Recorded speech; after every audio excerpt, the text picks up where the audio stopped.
science and scientists are important for the progress of country, especially in terms of climate action and adaptation. Heat waves will increase, cyclones in the Arabian Sea will increase, sea level rise obviously will increase.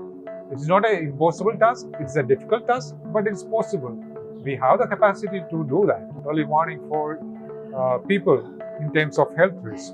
If that is possible, again, that would be beautiful. So you recently won the Rashtriya Vigyan Puraskar, the National Science Award. So can we call it that the state is finally recognizing the scientists who are working in the climate action? The climate awareness has been there for quite a long time. If we take as a community, as a country, or as a state, but in terms of action, this has been lacking for quite some time. And when I consider this award, the Rashtriya Vigyan Puraskar or the National Science Award, I feel this recognition of climate science is an important step to which highlights that science and scientists are important for the progress of country, especially in terms of climate action and adaptation, which is the most important, one of the most important steps forward for the country. So now, analyzing the frequency and intensity of the climate events right now, do you think that in the coming years, have we seen the worst yet, or are we in a situation where we have to expect more in the coming years? Oh, definitely, because carbon emissions are going up. The more emissions are going up, it traps more energy. Yeah, and when the energy gets trapped, the global warming increases. Now it is 1.2 degrees Celsius. It's going to be 1.5 by 2030, 2 degrees Celsius by 2050. Yeah, so it's definitely going up. We hope that at some point we can flatten that. There is no going down because of the way the lifespan of carbon dioxide works, because it lives for hundreds to thousands of years. So even if we stop all emissions, it will still continue. The impacts and the extreme events are going to continue. So if you compare to current state, it's going to increase only. Yeah. So for example, for every degree Celsius, some of the rains, particularly extreme rains over some regions, could increase by up to 10% or more. Yeah. Heat waves will increase. Cyclones in the Arabian Sea will increase. Sea level rise obviously will increase. So, and sometimes these impacts will work together, like sea level rise and cyclonic storm surge, causing prolonged floods or droughts, and heat waves causing mass impacts on agriculture and human health and so on. Yeah. And as India as a country, do you think that we immediately require a climate action policy as such? Like, yes, of course, we have a framework to do certain kind of actions and all, but there is a national policies requirement, right, in this segment. So how do you? We do have a national climate change action plan, and some states have state action plans as well. Some cities like Mumbai are trying to bring up action plans on their own, but most of it haven't worked out in a way where we have secured lives and livelihoods. Yeah, so which means that we need transformational change.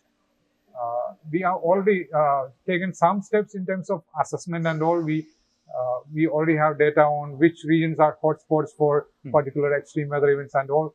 And the National Disaster Management Agency, when it comes to response to disaster, immediate disaster, they are efficient in saving lives and all. But that's all knee-jerk reaction. You have a forecast, you try to save some lives. But we need policies, national, state, city, panchayat-based policies to safeguard lives at that level. And that is possible with the local assessment that we have already done. Yes. So can you explain the significance of your research on monsoon floods and droughts for India's food and water security? Yeah, my research has been mostly on how the entire Indian subcontinent has been experiencing extreme weather events in response to global climate change. Particularly because if you look at India,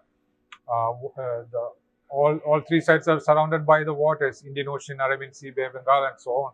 And the north, you have the Himalayas. But these were our strong points until some decades back or to centuries back. Yeah, but now they are points of worry because the oceans are warming at a very fast rate. The Indian Ocean, including the Arabian Sea, is warming at the fastest rate compared to Atlantic and Pacific.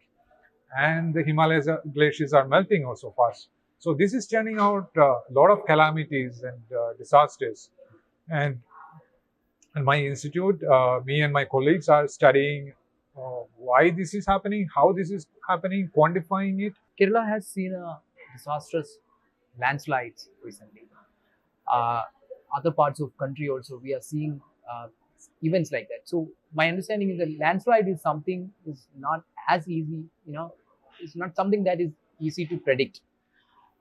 But we should have a system, to save lives. Yeah. So what should be the way forward?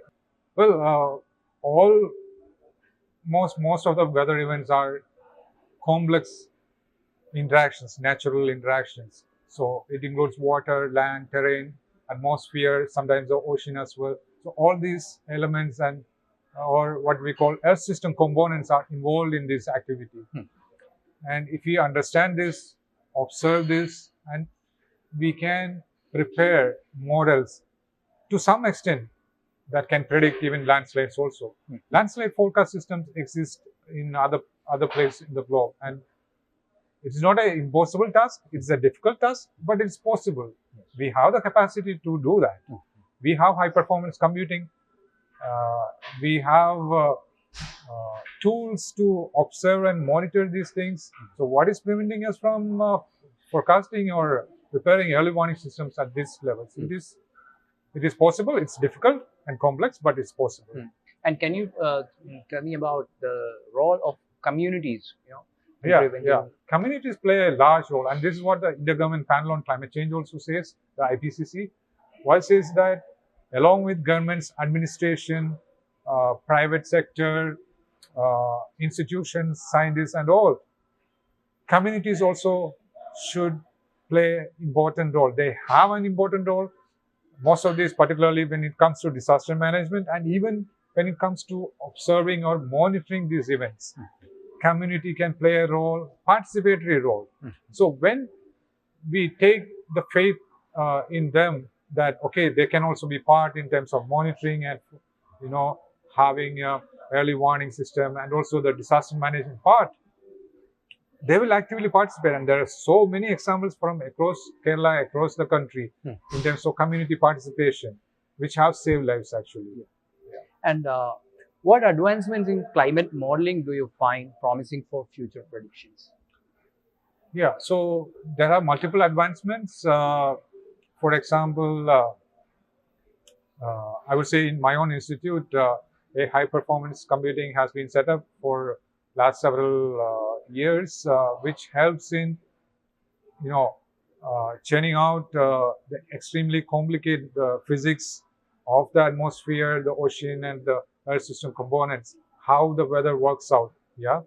Now the tricky part is many of these weather systems are chaotic and very difficult to even understand or monitor. There are microphysics, like for example at cloud level. So if you simulate clouds,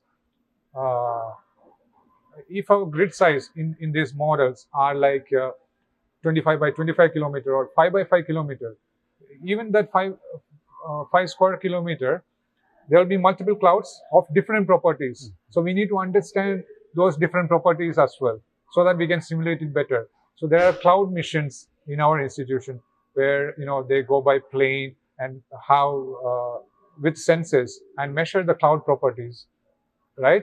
So these kind of understanding can be translated or converted into these models so that it replicates that physics also. What we do now is we approximate many things.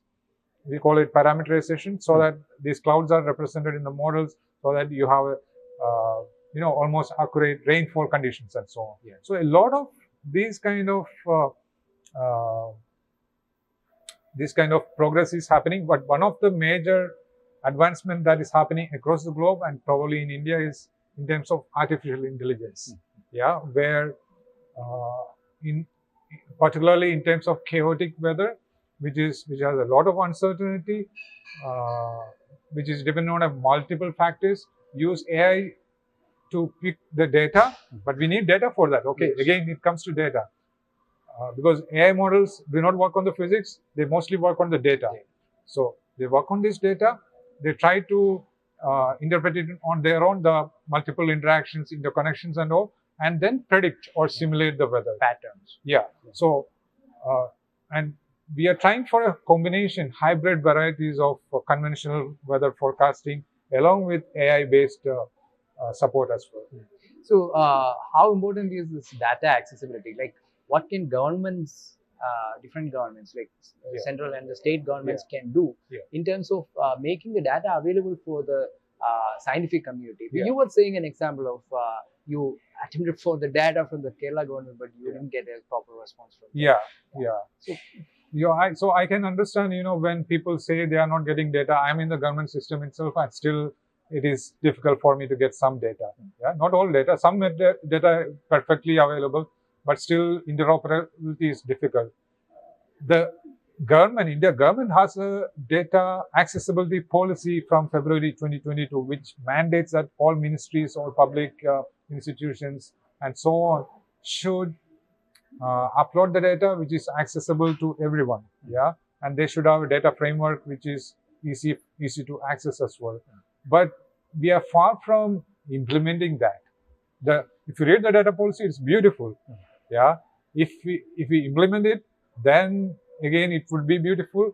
It will help not only institutions like mine, but also any citizen or any startup who are trying to use weather or climate data for the benefit of the country or the state or a group of people. So the potential is huge if we try to implement this data policy. So the principle is public data should be in the public domain immediately. One last question. So what future research directions do you believe are essential for understanding climate change effect in the Indian Ocean and the regions around it? So I feel there's a lot of research being done. What we lack is transdisciplinary research, which brings different departments, different disciplines together. For example, if I'm talking about climate impacts on health, we need people from both the climate sector, and we need from the health sector. We need data from both. We need the scientists and people to work together, administration to work together. Then only we can progress in that direction. And we see climate diseases are increasing. Health risk, for example, heat-induced health risk. Lot many people are having heat stroke or heat-related,